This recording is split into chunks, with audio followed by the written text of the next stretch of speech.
여러분이 앞에서 본 그 동영상에서 제가 왜 조형의 원리를 지금 하느냐면, 여러분이 이제 디자인 스케치를 하는데 스케치 1에서는 주로 그리는 행위 자체가 기술적인 것이 중요하다고 하다면, 지금은 이제 크리에이티브인데 아름다움을 창조하는 건데, 우리가 이제 도구를 만들 때 그 안에 아름다움을 담지 않습니까? 근데 그 아름다움의 내용이 조형이고, 그래서 그 조형의 원리를 여러분한테 요구복합 시간에 제가 강의를 했었지만 한 번 더 보고 그것을 어떻게 응용하는지 설명을 하려고 합니다. 그래서 구도는 조형의 원리 중에 구도라는 것은 화면에 어떤 걸 그리고 어떻게 배치하고 어떤 요소를 강조하고, 그래서 내가 어떤 아름다움을 담겠다라는 상상을 얘기를 하고요. 일종의 기획과 같은 거죠. 그리고 우리가 이제 폰 그리기 할 때 화면의 크기와 그 스틱, 폰의 비례, 뭐 이런 것들을 굉장히 중요시 여겼잖아요. 제가 그래서 그 부분을 하는데, 비례에 따라서 우리가 아름다움을 느낄 수도 있고 답답함을 느낄 수도 있다는 거죠. 그리고 균형감, 어느 한쪽으로 너무 쏠리거나 그랬을 때 불안함이나 이런 것들을 없애고, 그리고 여러 요소, 여러 가지 그림을 통일성 있게 그리는 거, 그리고 그 안에 잔잔한 변화 같은 걸 통해서 율동감과 또 소재의 느낌을 주는. 근데 그 모든 것들을 우리는 선을 통해서 지금 그리고 있죠. 그리고 원근법이 기본적으로 반영이 되고, 그 다음에 명암법, 어둡고 밝고 색깔의 변화에 따라서 우리가 표현하게 된다는 겁니다. 그래서 여러분이 조형의 원리를 다시 한번 리뷰해보고 그것을 그러면 어떻게 그리느냐, 그걸 설명하도록 하겠습니다. 구도를 먼저 얘기를 하면, 하나의 형태 내에 이런 아이디어를 하나 있다고 한다면 이런 데서 시작을 했겠죠. 그래서 사각의 틀 안에 하나의 솔리드를 넣고 이렇게 해서 이제 구도를 정했습니다. 그러면 우리가 이제 구도를 통해서 비례를 통해서 그거를 베레이션을 이렇게 주는 걸 한번 생각해 볼 수 있죠. 그래서 하단에 막는 거, 그리고 요 옆에 그 변화를 줬죠. 그래서 사각형과 디귿자를 그냥 하는 거, 가운데 옮겨보는 것, 그리고 중심을 밑에 두고 선 같은 것들을 줘서 뭐 율동적 반복적 요소를 줄 수 있는 겁니다.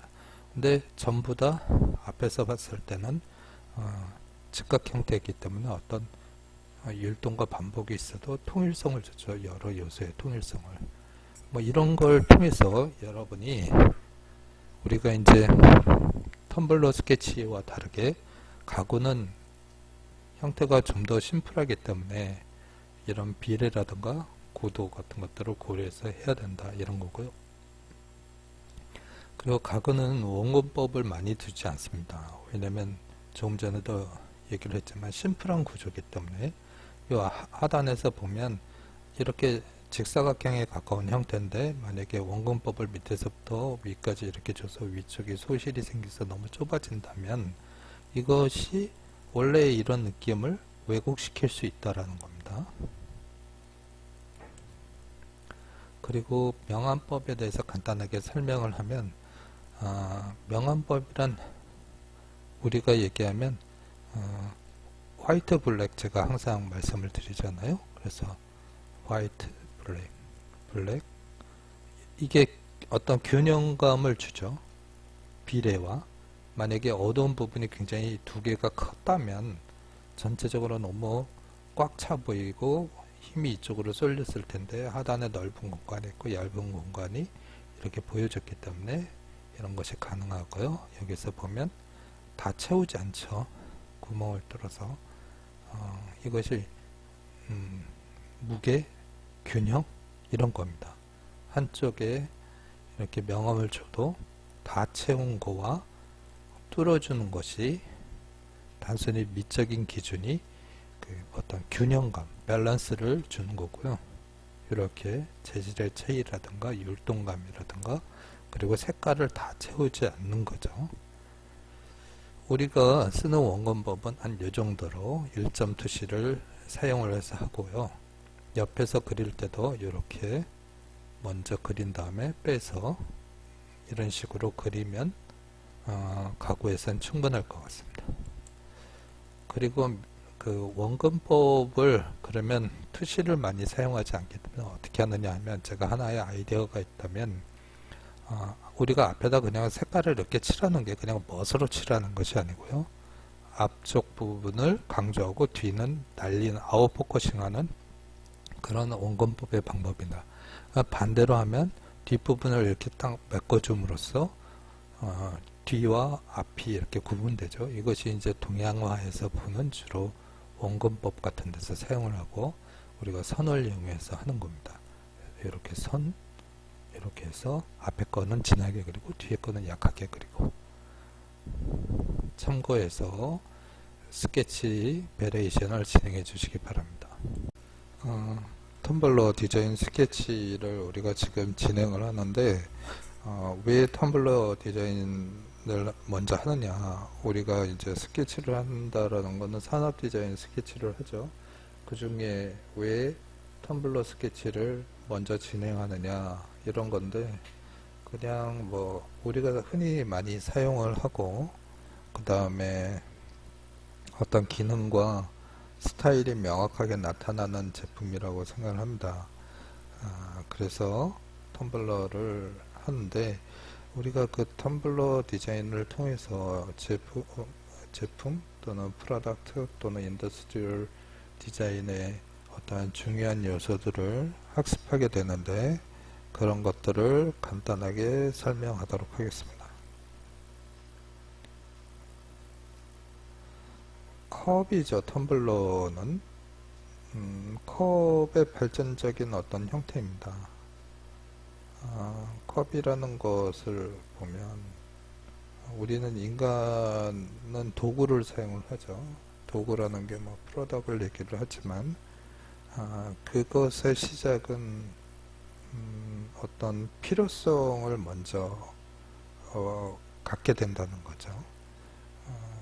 그 필요성이라는 것은 조금 더 편리한 인간의 삶의 질을 향상시킬 수 있는, 사람들이 행복할 수 있는 어떤 문제점을 해결해 주는 거죠. 그래서 그 문제 해결을 하기 위한 어떤 솔루션을 개발하게 됩니다.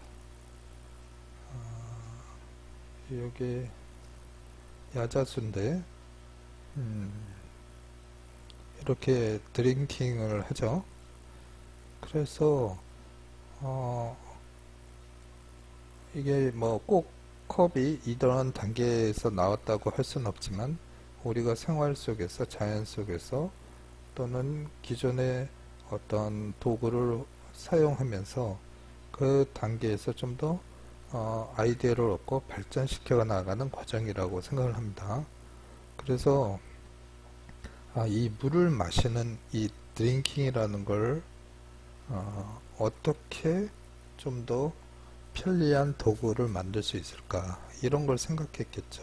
그래서 스타일을 갖게 되고요. 그래서 이런 프로세스는 우리가 생활 속에서 어떤 불편을 느꼈을 때 그 불편에 해결하고자 하는 어떤 필요성을 갖게 되고, 그 해결의 방법에 대한 솔루션, 그 다음에 아이디어, 프로덕트, 스타일, 이런 과정을 진행하게 된다는 겁니다. 우리가 컵이라는 건 아이가 너무 큰 피트병을 들고 있죠. 이 사람은 운동하는 사람인 것 같은데, 물을 마시는 립에 입술에 닿는 부분을 어떤 개선해서 물을 편리하게 마시고 있고요. 그래서 이 사이즈라는 개념이 매우 중요하다라는 겁니다. 누가 사용하느냐. 근데 그거를 보여주는 게, 어린아이가 사용하거나 어른이 사용하거나 손의 사이즈가 틀리기 때문에 그리고 또 물을 얼마나 담느냐, 용량의 문제도 있겠죠. 그리고 이것이 한 번 사용하는 거냐 여러 번 사용하는 거냐에 따라서 다르고요. 그래서 이렇게 잔을 보면 잔의 모양이 참 여러 가지가 있는 게 단순한 어떤 스타일이 아니고 필요성에 의한 거라는 거죠. 그래서 맥주 같은 경우는 큰 잔이기 때문에 손잡이 핸들이 좀 다른 것이고, 이런 잔들은 그 차가운 걸 마실 때 손에 닿아서 온도가 전이 되지 않게끔, 전도되지 않게끔 하는 것이고, 얘 같은 경우는 살짝 따뜻한 걸 마시는 걸 좋아하는 거겠죠. 그런 차이가 있는 것이죠. 그리고 컵을 마실 때는 입에 닿아야 되는데 흘리지 않고 잘 마실 수 있는 것이죠. 그래서 그런 문제들을 하나씩 해결해 나가는 과정이라는 거죠. 그리고 컵은 이 잔에서 설명이 되겠지만 이렇게 베이스가 명확해야 됩니다. 왜냐하면 주로 물 액체를 담고 있기 때문에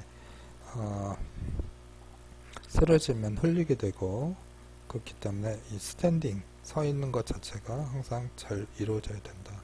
뭐 그런 문제를 해결하기 위해서 여기에 이제 고무 같은 걸 넣어서 밀리거나 흔들리지 않게끔 하는 것이고요.